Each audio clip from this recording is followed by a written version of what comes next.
বল, তুই নেতা মন্ত্রীদের কেন মারলি? ওরা শুধু নেতা ছিল না, ওরাই ছিল আমার বাবার খুনের পেছনের মানুষগুলো। প্রমাণ আছে তোর?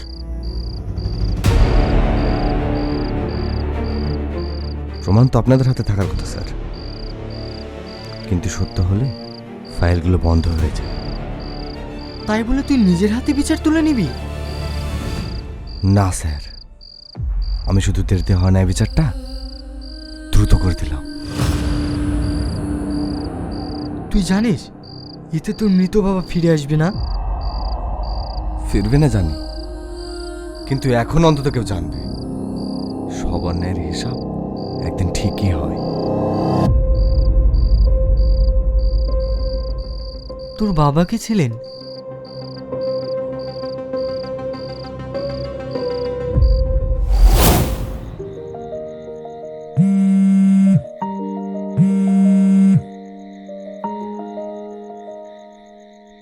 আদি, আসছি বাবা। তোমার পার্সেল এসেছে। আমার পার্সেল? কি অর্ডার করেছে বাবা? যাও গিয়ে দেখো।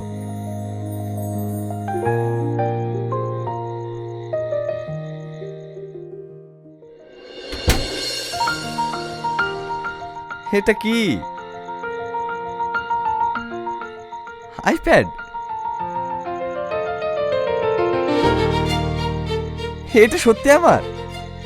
হ্যাঁ, তুমি অনেকদিন ধরে কষ্ট করে পড়াশোনা করছো, তাই তোমার জন্য ছোট্ট একটা উপহার।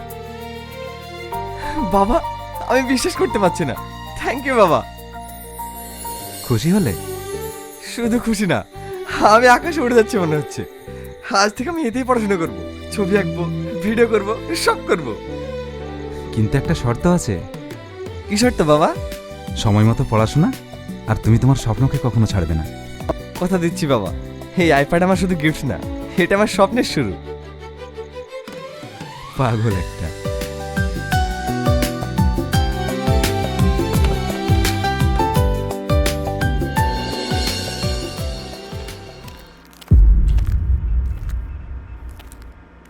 ভয় পেয়েন না, ধীরে ধীরে বলুন। কি সমস্যা আপনাদের? সরকারের কাছে 3 বছর ধরে আবেদন করছি, ঘরের জন্য আজও কিচ্ছু পাইনি। যাদের টাকা আছে তারাই সব ঘর পেয়ে যাচ্ছে স্যার, আমরা শুধু কাগজ জমা দিয়েছি আর প্রধানের বাড়ি বাড়ি ঘুরেছি। কারো কাছে টাকা চাওয়া হয়েছিল? হ্যাঁ স্যার, কিন্তু আমাদের কাছে দেওয়ার মতো কিছুই ছিল না। সরকার ঘর দেয় গরিব মানুষের জন্য, ধনীদের জন্য নয়। যারা ঘুষ নিয়ে ঘর পেয়েছে তাদের আইনত নিশ্চয়ই সাজা দেওয়া হবে। স্যার, তাহলে কি আমরা ঘর পাবো? নিশ্চয়ই পাবেন। আমি যতদিন এই চেয়ারে বসে আছি, ন্যায় বিচার থামবে না। স্যার, সত্যি আপনি ইমানদার মানুষ। ইমানদার মানুষ সেটা বড় কথা না, এটা আমার দায়িত্ব। আপনারা আসুন, আমি কেসটা দেখছি।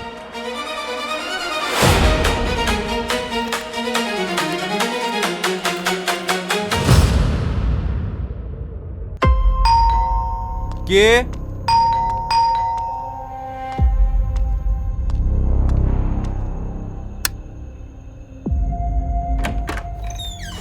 এত রাত্রে?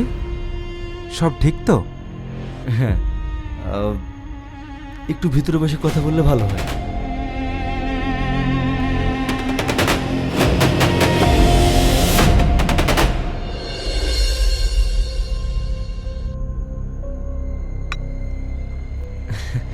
আপনার কাছে একটা ছোট্ট অনুরোধ নিয়ে এসেছি।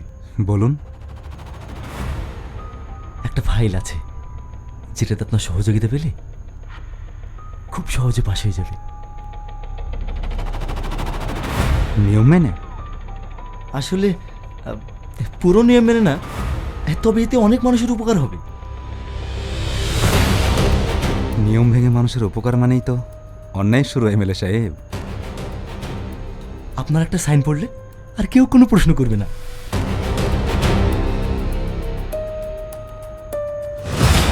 আপনি ভুল বাড়িতে এসেছেন।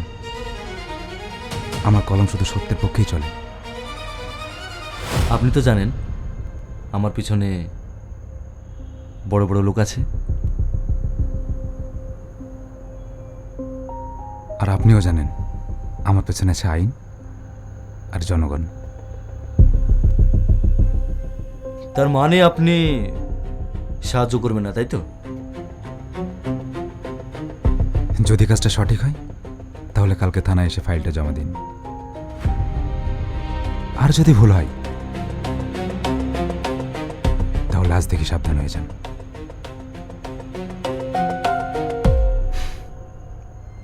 বুঝেছি।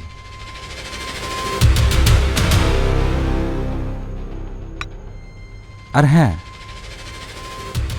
একটা কথা মনে রাখবেন, ঘুষ আর ভয় দেখিয়ে সবাইকে কেনা যায় না।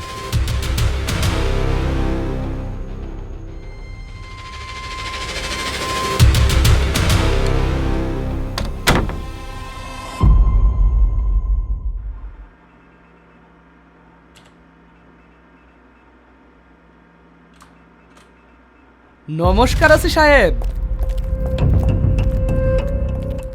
আপনার জন্য রসগোল্লা এনেছি। হঠাৎ রসগোল্লা? রসগোল্লা আমি খাই, কিন্তু ইদানিং অ্যাসিড মিশানো রসগোল্লা চলে না, শুনেছেন তো? আপনি কি যে বলেন, আমরা কি আপনার কোনো ক্ষতি করব? নিন, হাড়িটা রাখেন।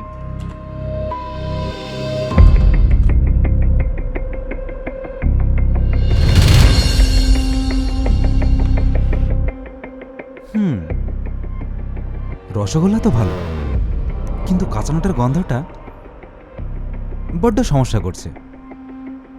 এইভাবে গরিবের টাকাগুলো লুকিয়ে রাখতে শিখেছেন কবে থেকে? সাহেব, নিয়ম কানুন মেনে কিছু হয় না, আপনাকেও তো উপরে উঠতে হবে নাকি? এইটা রাখেন, আর ওই যে ঘর বাড়ির ঝামেলাটা বন্ধ করে দেন। আমি ঘুষ খাই না, আর যারা ঘুষ দেয় তাদেরকে আমি ছাড়ি না। কনস্টেবল! দাঁড়ান দাঁড়ান দাঁড়ান, অত সিরিয়াস হয়েন না। এই গ্রাম তো আমার হাতেই চলে। রসগোল্লা হাইটা নিন, সোজা বাড়ি যান। যান!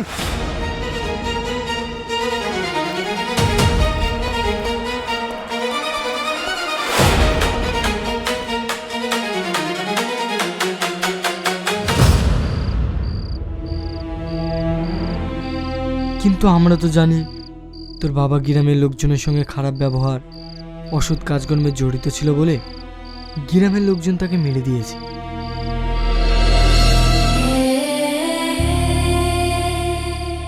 না স্যার, গ্রামের সাধারণ মানুষজন আমার বাবাকে মারেনি। আমার বাবা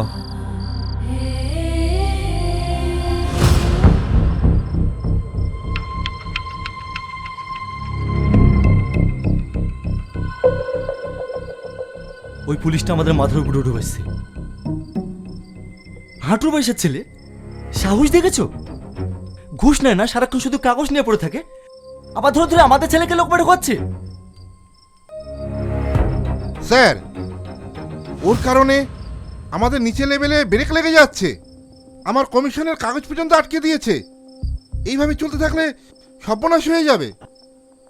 কালকে কালকে আমার সাথে কি হয়েছে জানেন?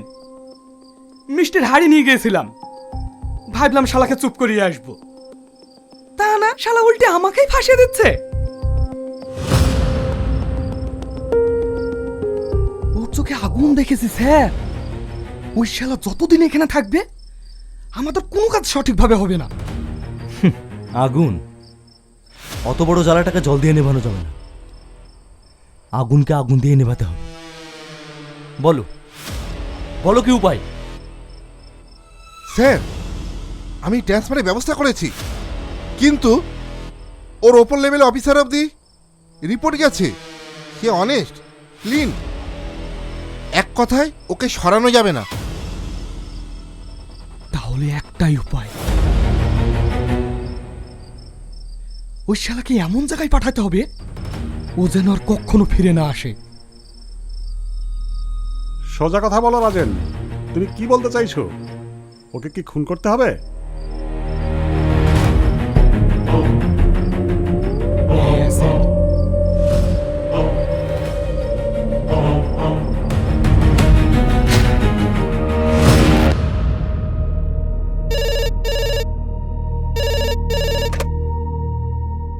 হ্যালো, কে বলছেন? স্যার টিয়াকাটা ঘাটে মাল বাজার হচ্ছে। কি? আমি এক্ষুনি আসছি।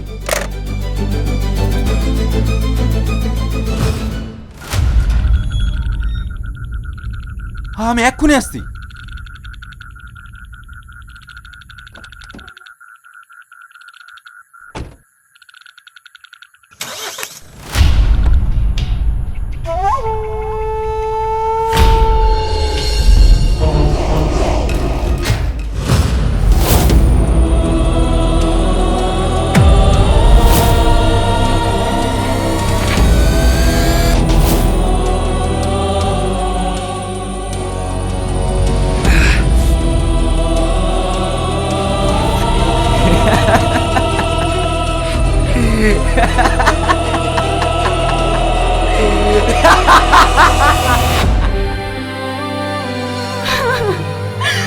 ওঠো না, কথা বলো না,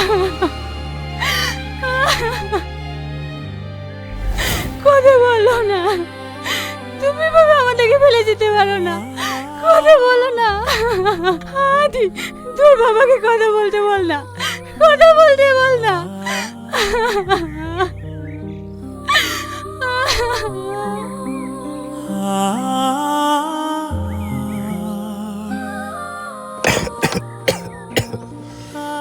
এই ভিডিওটা তুই যদি দেখিস জানবি আমি অনেক বড় বিপদে আছি।